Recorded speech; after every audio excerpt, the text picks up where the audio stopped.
and today we're going to talk about this book, which is He Almost Prevented the Partition. What is the reason behind writing this book now? I hit upon some old papers of my late father, who was a freedom fighter, and there I discovered, the role he had played in the freedom struggle, and especially his efforts to prevent partition of India. And this, subject of partition, as I said, is always interesting. So I said, why not write a whole book on that? The first part after partition is on refugee rehabilitation, in which again he played a very major role, and I think that role was second only to the then Minister for Rehabilitation, and all the refugees who were settled in Delhi, in Punjab. I think he has got a very major role in their resettlement. Then the next chapter, of course, is on Indo-Pak amity. I've told you he led the goodwill mission to Pakistan, and even after that, till his death, he continued his efforts for Indo-Pak amity. Now, very difficult to believe today, but in I think it was 57 or 1958, he was recommended for Nobel Peace Prize. Then there is a whole chapter on his paper called The Supreme Savior. Then I took over that paper when I joined politics, and this is the paper. It was then called The Supreme Savior. Then the last chapter is on his role as a congressman. In fact, that chapter is as long as the first chapter, because his whole life, at least after independence, till his death in 1964, he was a very devoted congressman. He was always the chief campaigner in many elections. And of course, he started only as a district Congress president of New Delhi in early 1950s. In 1929, when the Lahore session took place, Pandit Jawaharlal Nehru had taken over the Congress presidency from his father, Motilal Nehru. And my father at that time was hardly 15 years old. He was a student, senior student in school. He witnessed the ceremony at Lahore Anarkali Bazaar. What happened to that party? I mean, after it became the partition took place. No, obviously, then the party had no purpose, because the party was only set up to prevent the partition of the country. It was And after the partition took place, and my father was really a broken person. I mean, he could not bear it. He was very passionately devoted to unite India. So the party obviously dissolved, and then he joined the Congress. There has to be a political will. I see there is no political will. There is no political will at the present, which is very unfortunate.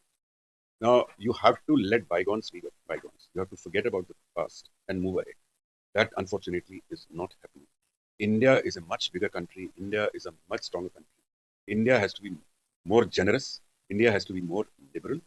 And for the sake of subcontinental unity, it is India which has to take the initiative to improve relations with not only Pakistan, but also with Bangladesh. So today I am joined by Captain Praveen Davar, and today we are going to talk about this book, which is He Almost Prevented the Partition. It is about his father, who is Dr. M.C. Davar, who interacted with several freedom fighters, who interacted with Jawaharlal Nehru to Netaji Subhash Chandra Bose, and had played a crucial role during freedom struggle. And he tried to create a united India, which was his imagination, but he couldn't make it, but he tried his best. So we will talk about him today.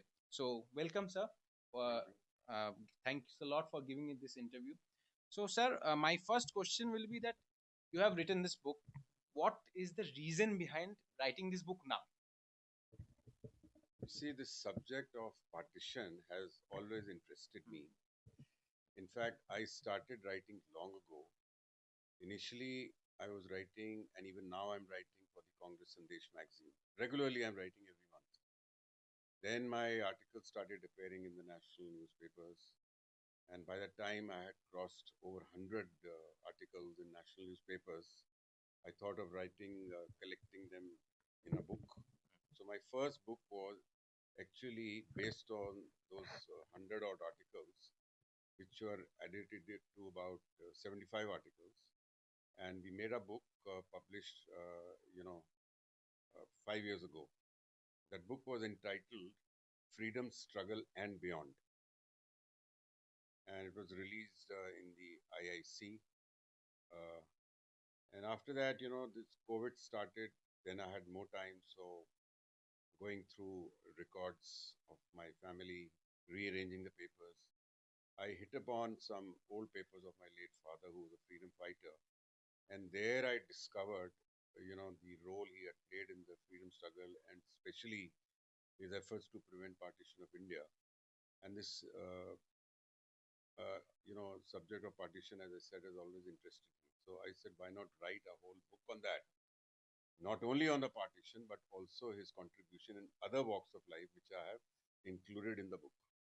Last week, we both were attending a seminar discussion where former Pakistan High Commissioner to Pakistan, T.C. Raghavan, was there, and he was talking about your father when you asked him a question about, so what, how do you see the evolving relation with Pakistan, and which he talked about. If you could just give a brief about that.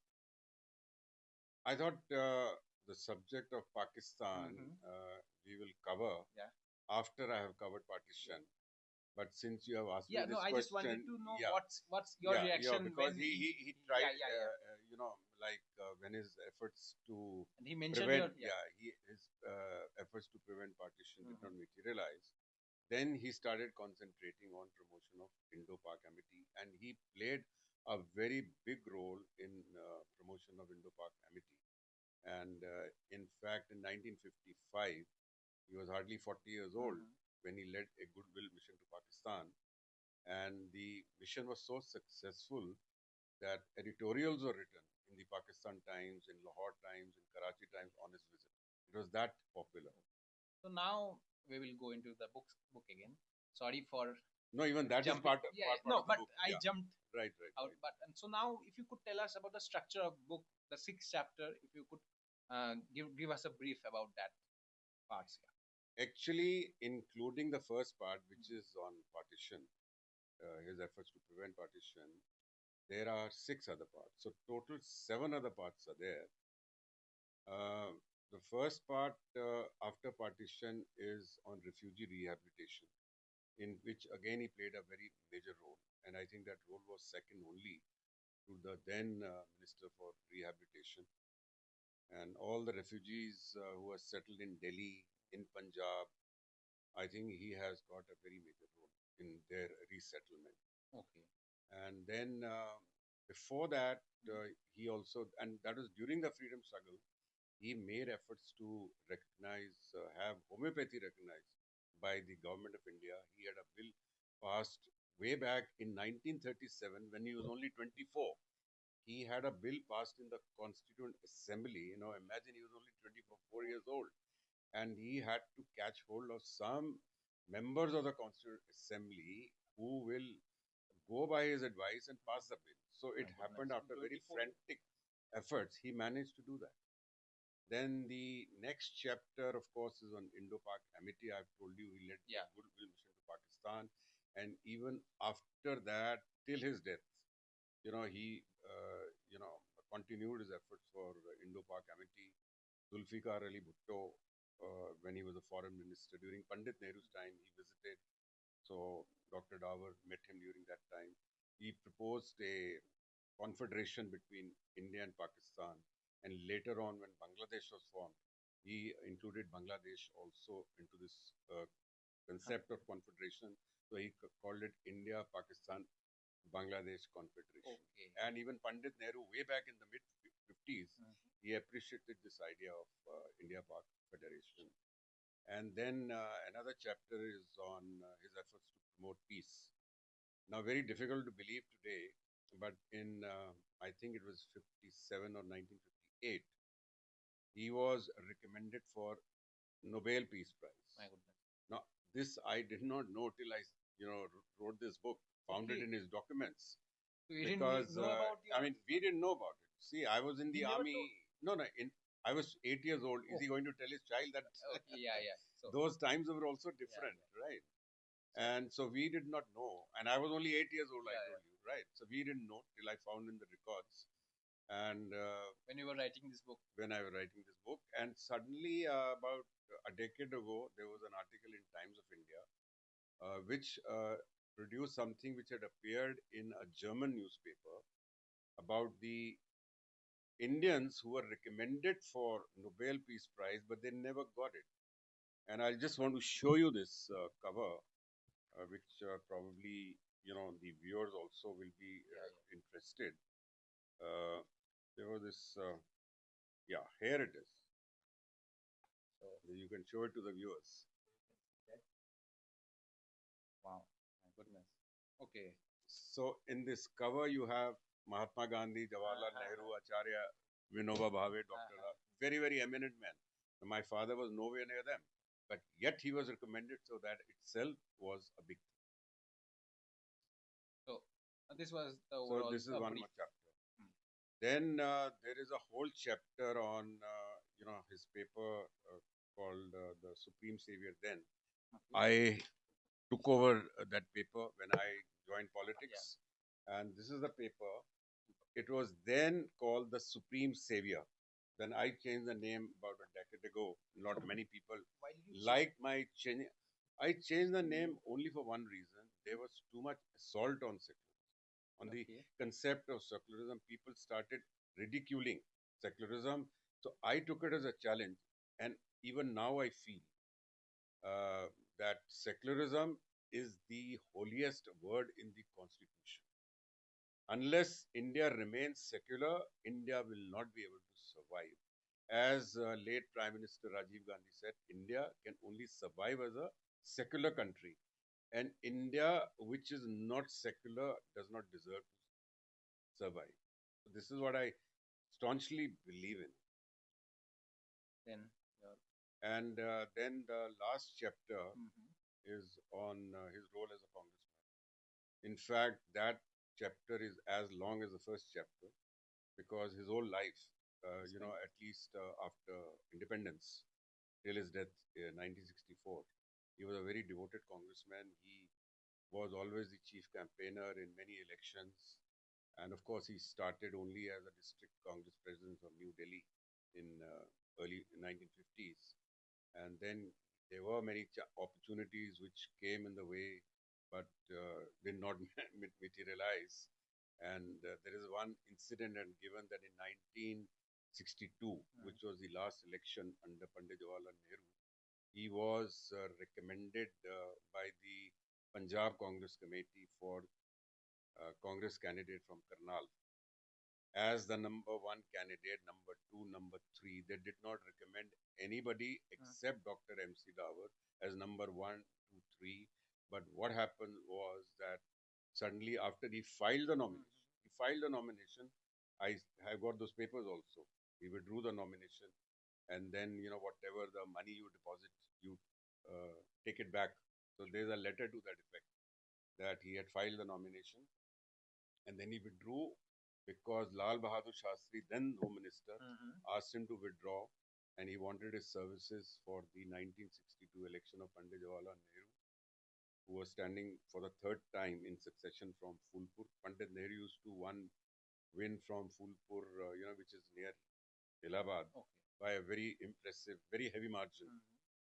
But this time in 1962, his election had become slightly tough because a very tall leader of the opposition, Ram Manohar Lohia, contested, and the Congress did not want to take a chance. So Lal Bahadur Shastri asked him to withdraw, and he promised him, a seat in the Rajya Sabha. There's a letter also to that effect. That Rajya Sabha those days, it was called. I mean, it is still there, Council of States. So he said, Davar Sahab, आप चिंता मत करिए, आप तो Council of States में आ ही जाएंगे. But it never happened, because in politics, circumstances change everywhere, every year, and it is not easy. I've seen it in my own life of 45 years.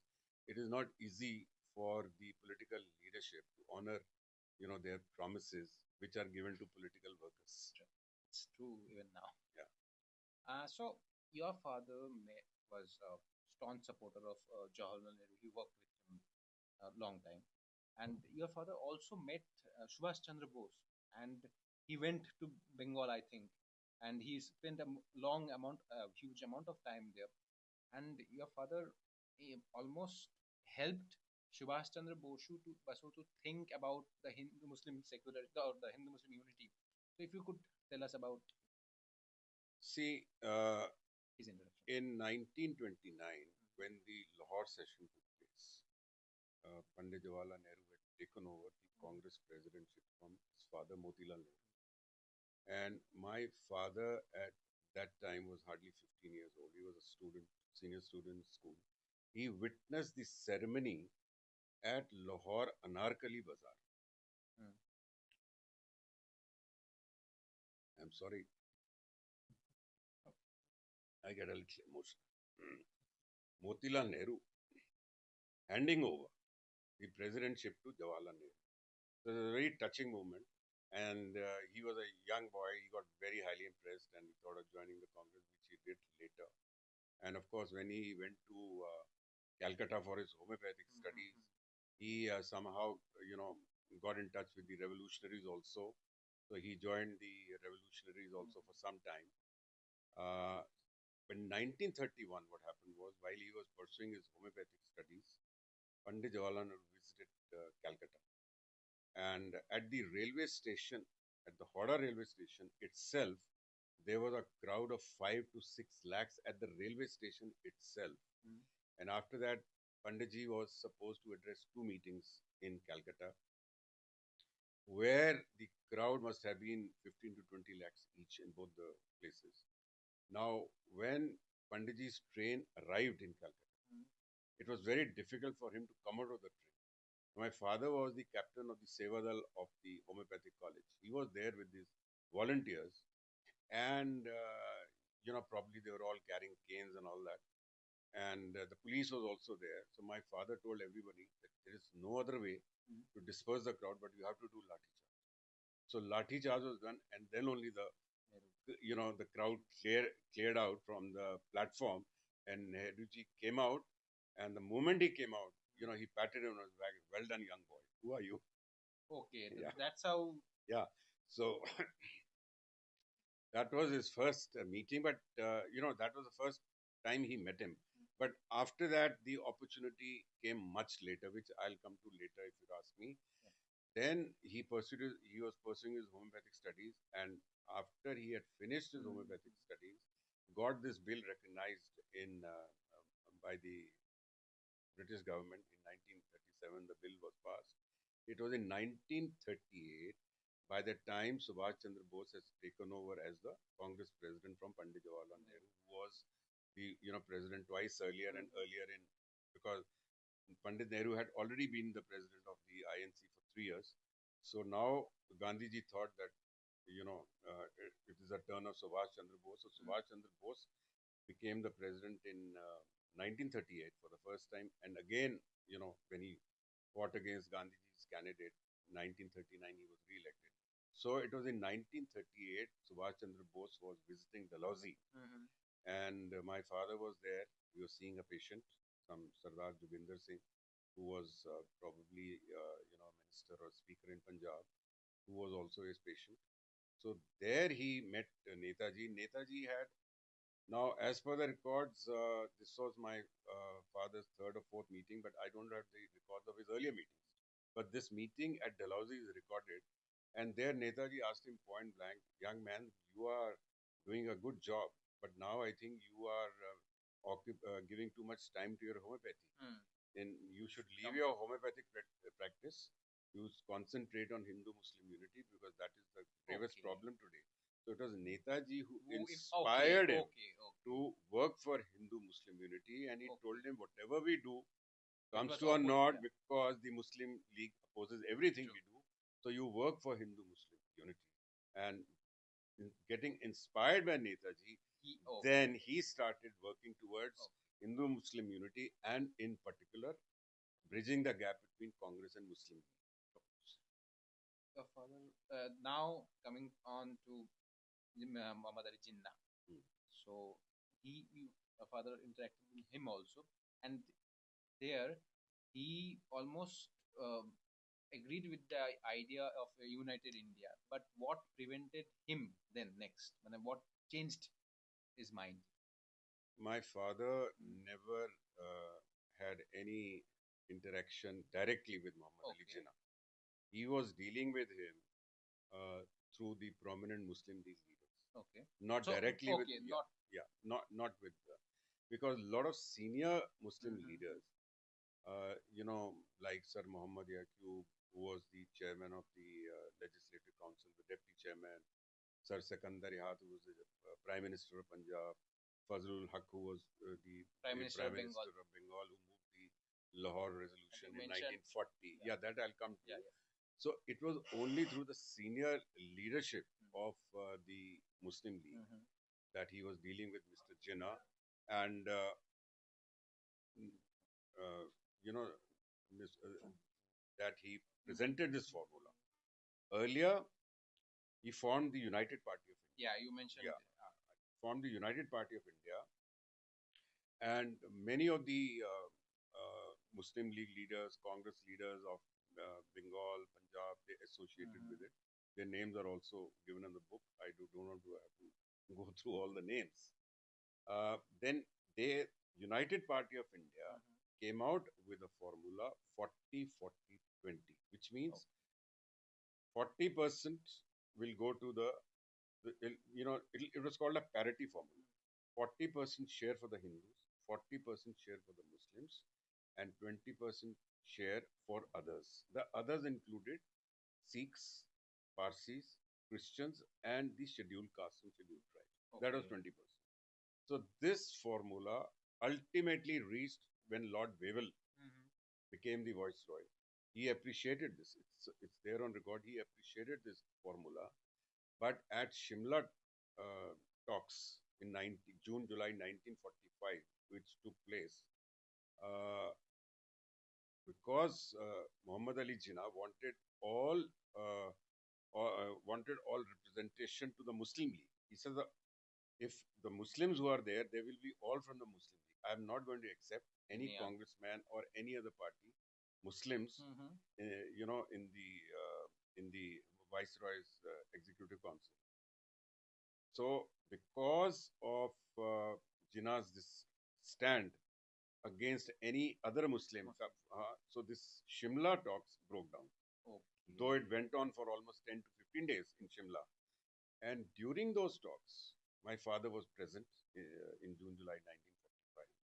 And there again, after his first meeting with Jawaharlal Nehru in 1931, he met Pandit Jawaharlal Nehru in 1945. This was his second meeting, and this, took place, after midnight at about 12:30. And how it took place, that also I will tell you. How it took place? Now, when my father was there and he was meeting all the important members, and he was naturally trying to market his own 40-40-20 formula. Idea. So there was a call from one lady. Her name was Mrs. Rajan Nehru. She was a distant relative of Pandit Nehru. Okay. So she knew my father, and she rang up. The doctor, please come to my hotel immediately. And this must have been at about 11 o'clock, so 11:30 at night. There's something very, very urgent. So my father rushed to the hotel. Those days, you had to walk it out only. So he rushed to the hotel, Grand Hotel, and there he found that Mrs. Rajan Nehru's room was filled with about 7-8 members of the Muslim League. Okay. Senior members of the Muslim League, their executive council. And my Mrs. Rajan Nehru introduced all these members, and my father knew some of them. So he says, yes, madam, what can I do? Now, these people, they are ready to leave Jinnah. Okay. Because Jinnah has taken the stand that he will not accept any Muslim outside the Muslim League, but they do not agree with Jinnah, because they know that if Jinnah keeps this stand, the country can get divided. Sure. They want to keep country united. So they want to meet Pandit Jawaharlal Nehru. So my father asked her, madam, you are a relative of Pandit Jawaharlal Nehru. Why don't you take it up directly? So she said, I might be a relative of Jawaharlal Nehru, but you are the one who's working in this field. So what you say, your viewpoint will carry much more weight. I will not be taken seriously. So after, she pleaded with him, coaxed him, and then my father agreed, okay, give me some time. And they rang up Pandit Nehru's residence. By that time, maybe it was already 11:45 or 12 o'clock. The secretary answered that Pandit Nehru is out for dinner. So somewhere he must be out for dinner. So you can come and you can maybe wait.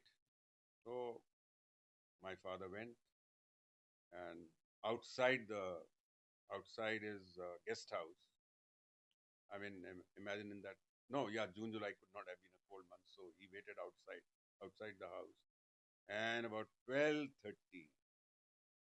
Pandit Jawaharlal Nehru arrived, walking also from wherever he had gone for dinner. And the moment he just saw him and didn't recognize him because they had not met since 1931. So he went inside, and moment his secretary, some Dharam Yashpal, he opened the door and he pointed out to my father, this young man, Dr. Davar, is waiting for you. So Jawaharlal Nehru said, why at this hour? Then the secretary said something very urgent. He says, okay. Then he himself called her, okay, Davar, come in.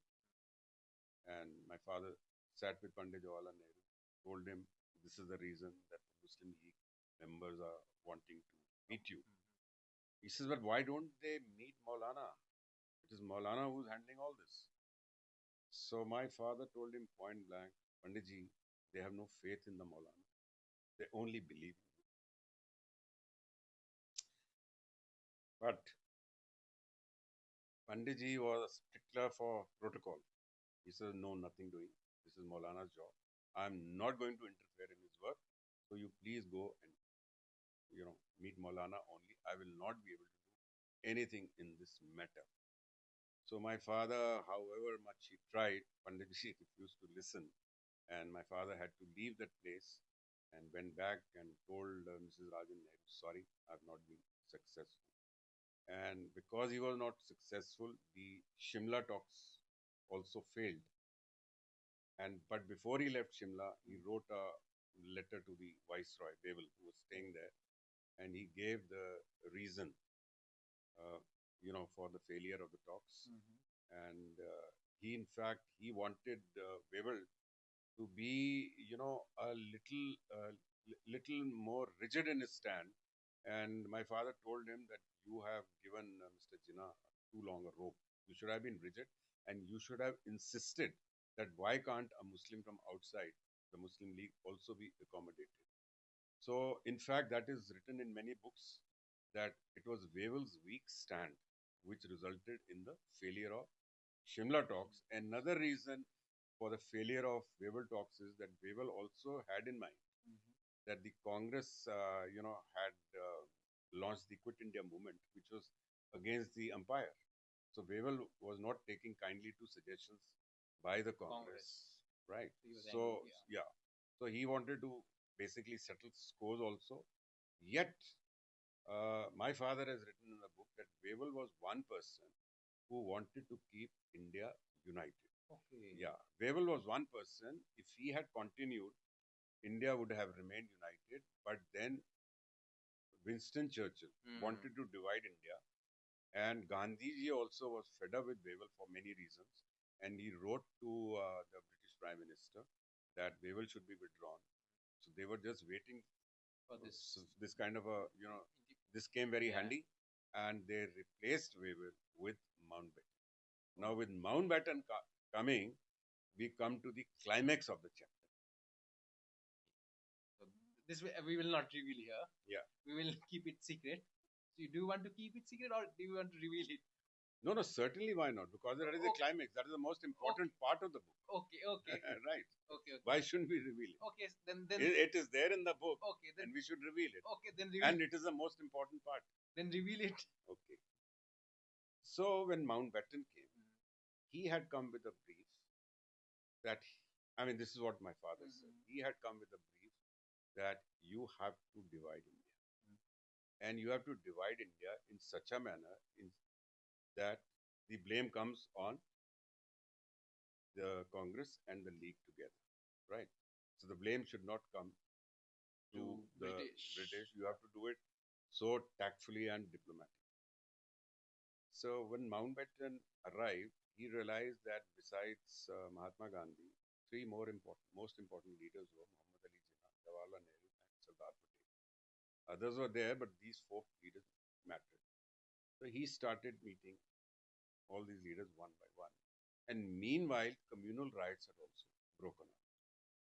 And that convinced Jinnah that it is very difficult for India to remain united, and they didn't want to, you know, keep India united. He had come with a brief that you have to divide India somehow. At least this is my father's also claiming, and other books also claim in that manner. So Mahatma Gandhi told him that why don't you offer Jinnah? He's asking for one part. So why don't you offer him the whole of India? Prime Minister. Whole of India.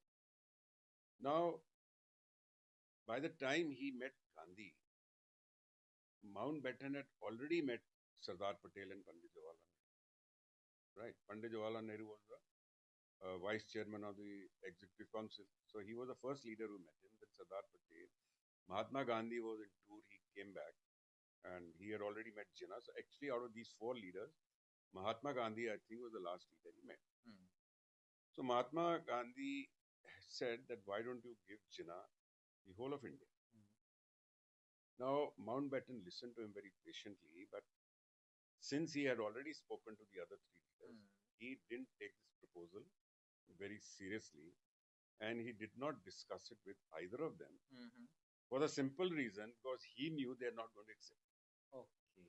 So, what Mahatma Gandhi proposed was never taken seriously by Mountbatten. Okay. Had he done so, probably the partition could have been prevented. But as I said, he was not interested in keeping. Because he was not interested in keeping India united. He was right? sent to divide. To divide India. Yeah, and in such a manner that the blame comes on the Congress and the Muslim League. So this is how the the division took place because the British government was determined, and through Mountbatten, they executed this plan of dividing India. So, do you think that Congress or Muslim League is not responsible? Nobody is responsible for the partition. See, if you ask me the order, who is most responsible, then I'll tell you it is the Britishers who are the most responsible. Okay. Second, and why the Britishers, I've already given you the reason. Right? Yeah, Mountbatten had come with a brief. Second, it is certainly the Muslim League because after all, the 1940 Lahore resolution was passed by whom? By the Muslim League. So the blame, equal blame comes on the Muslim League itself because they asked for it. Right? Now you can say the Congress comes third because the Congress tried its best to prevent partition. Yeah. But it failed because when two sides are against one, it became very difficult. And from the Congress side, Mahatma Gandhi had said partition over my dead body. Even offered prime ministership to. Yeah. So Congress was determined to prevent partition, especially Mahatma Gandhi and Khan Abdul Ghaffar, who even in the working committee, he voted against the resolution. After it became clear that the country is going to be divided, even Mahatma Gandhi had almost given up. The Congress Working Committee passed a resolution. But Khan Abdul Ghaffar, remained absolutely right till the end against the partition. And amongst the top Congress leadership, the leader who was determined till the last, that was Pandit Jawaharlal Nehru. He tried his best to resist the partition till the very last. And amongst the top leaders of the Congress, again, it was, in my opinion, Sardar Patel who gave in, who was the first one to give in. He, Dr. Rajendra Prasad, Govind Vallabh Pant. But the Pandit Jawaharlal Nehru and the socialists in the Congress, they tried to resist right till the end. And like them, Khan Abdul Ghaffar Khan, he also resisted to the end. But Mahatma Gandhi, even few days before the partition, he had said, partition over my dead body. He had said that.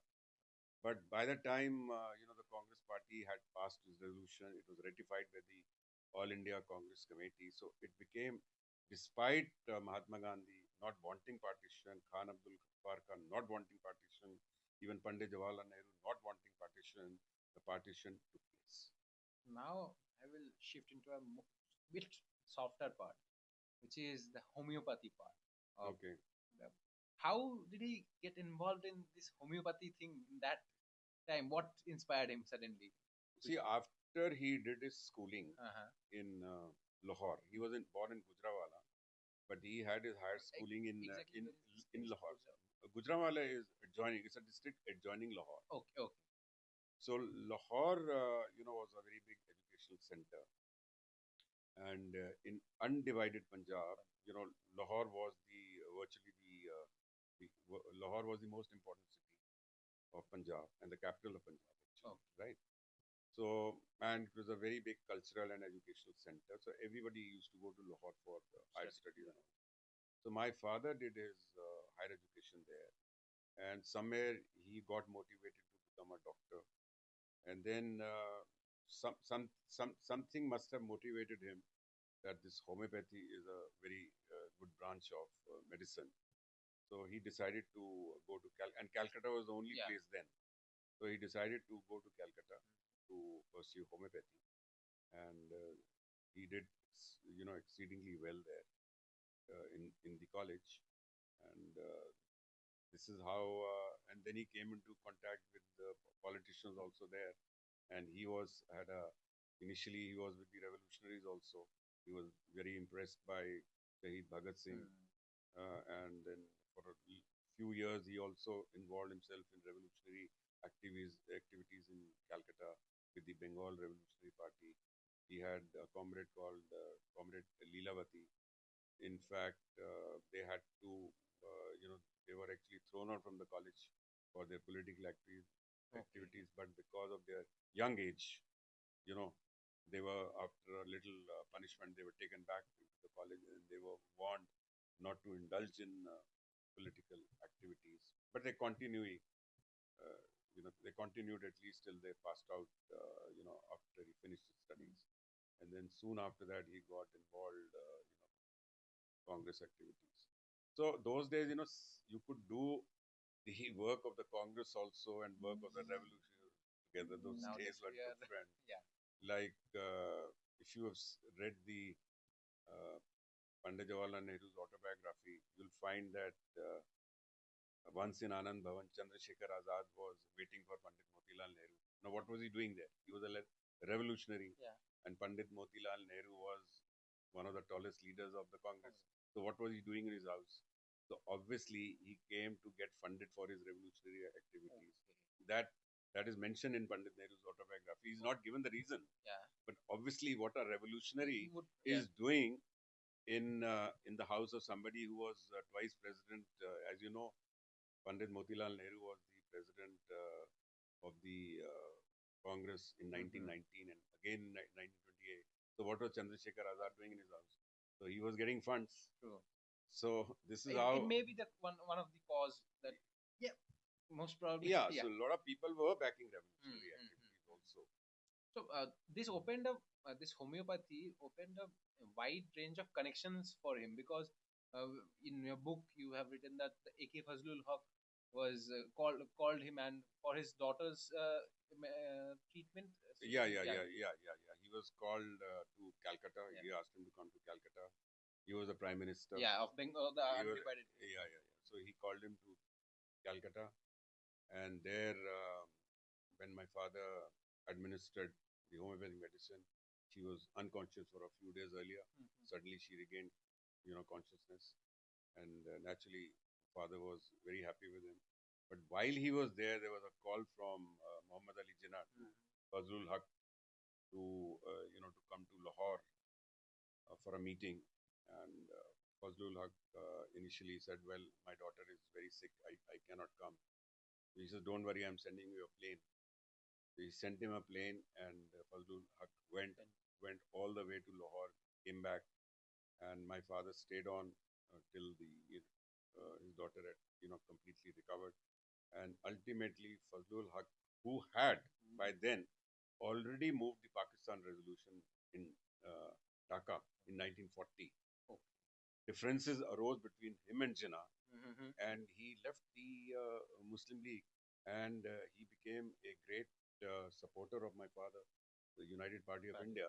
In fact, he became very came in the executive committee of the of his party, the United Party of India, and they did their best. He and not only the not only the Prime Minister of Bengal, but also the Prime Minister of Punjab, Sir Sikandar Hayat. Oh, Okay. Now, unfortunately, Sir Sikandar was- Hayat, he was the Prime Minister of Punjab, right? The Chief Ministers are called Prime Prime Ministers. Minister. Yeah. He was So he died at a very young age. So even Okay. he had started associating with my United father's Party. father party, but because he was then a ruling prime minister, he could not have joined his party, but he associated with and gave him all the support. What So happened? imagine the Prime Minister of Punjab, the Prime Minister of Bengal. Bengal, they are both supporting my father's cause.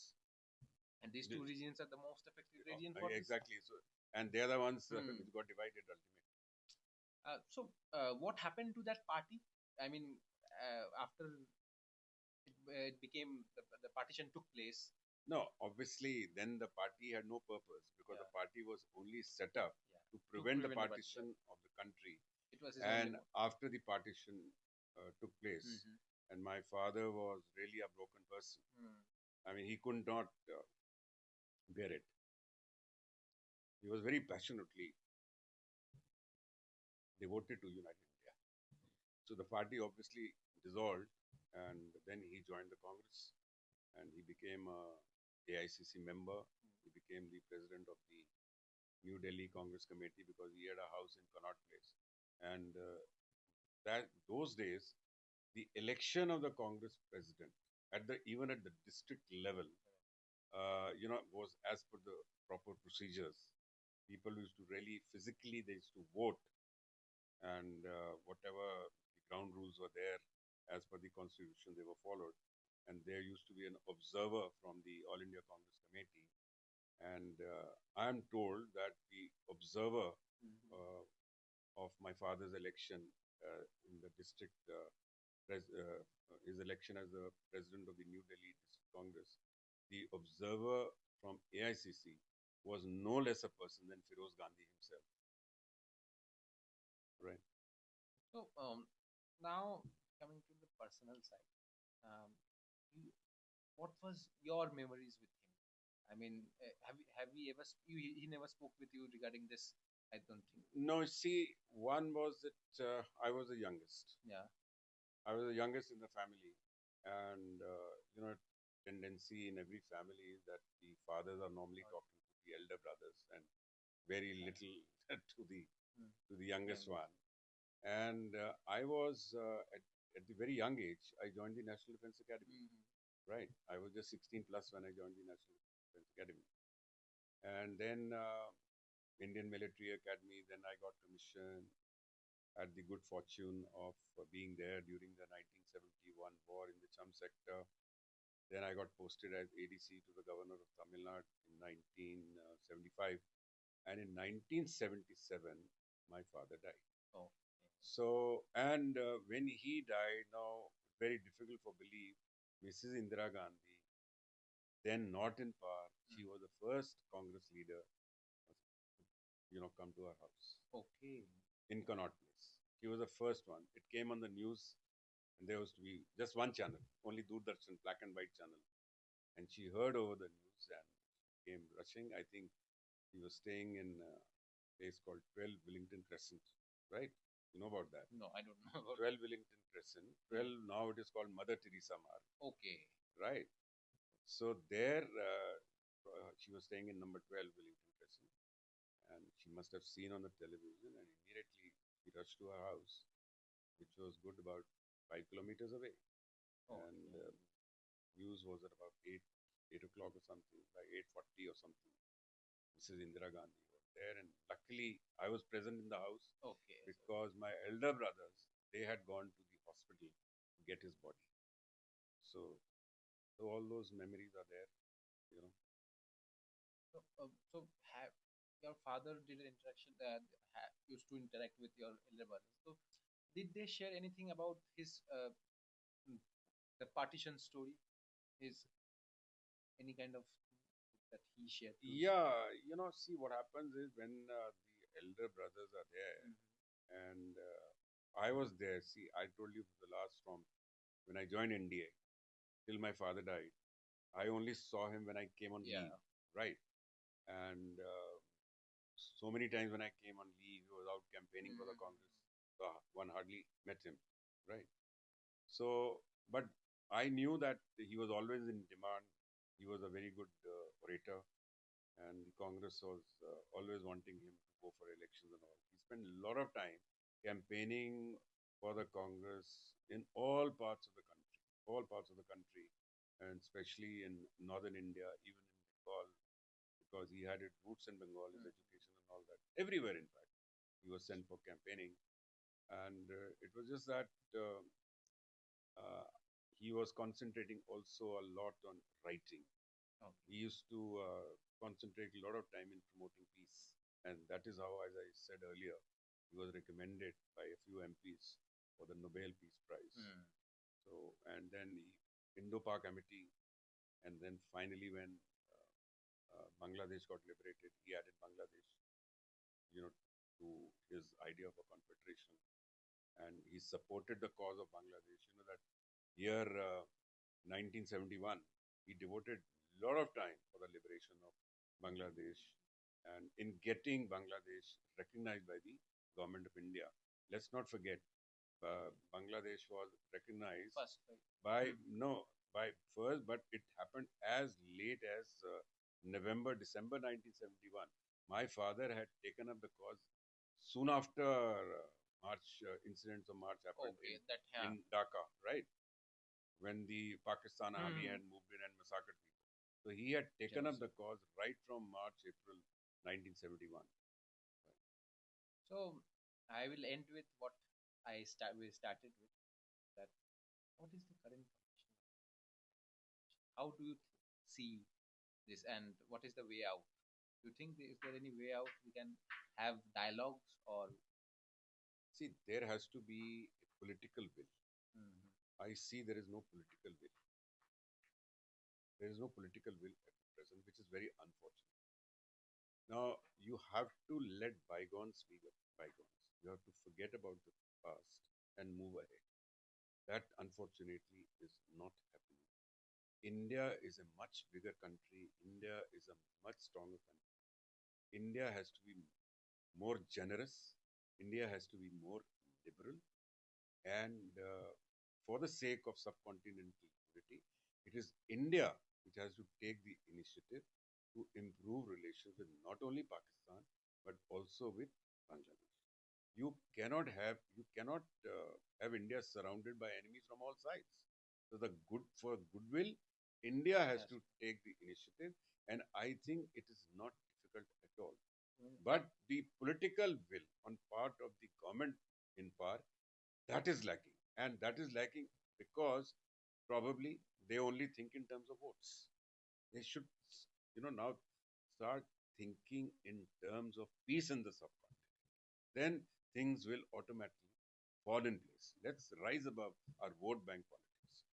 So, as you raised the issue of Bangladesh, I cannot uh, stop myself from asking this. So, now, current relationship with Bangladesh is also not um, very much good. So, do you think that? So that is why the Prime Minister and the Foreign Mhm. Minister, they must take some initiative in that direction. We are the bigger country. Sure. We are the stronger So country, that's what. right? Not only bigger and stronger, but much much stronger. So we have to take the first step. We have to treat them like our younger neighbor, right? It's like a bit of we were talking about the confederation which your Yeah, father talked about. exactly. Now, if that happens, that is good for India also, isn't it? Now, you can't be surrounded by enemies from all sides. So it is in India's interest to mend its relation with all its neighbors. So it came to the full circle, as you can see that we started with the same thing and we came here. So this is a good time to end our thing, and do subscribe and like and do write your comments here. Thanks a lot for joining us. Thanks a lot, sir. Thank you. Oh.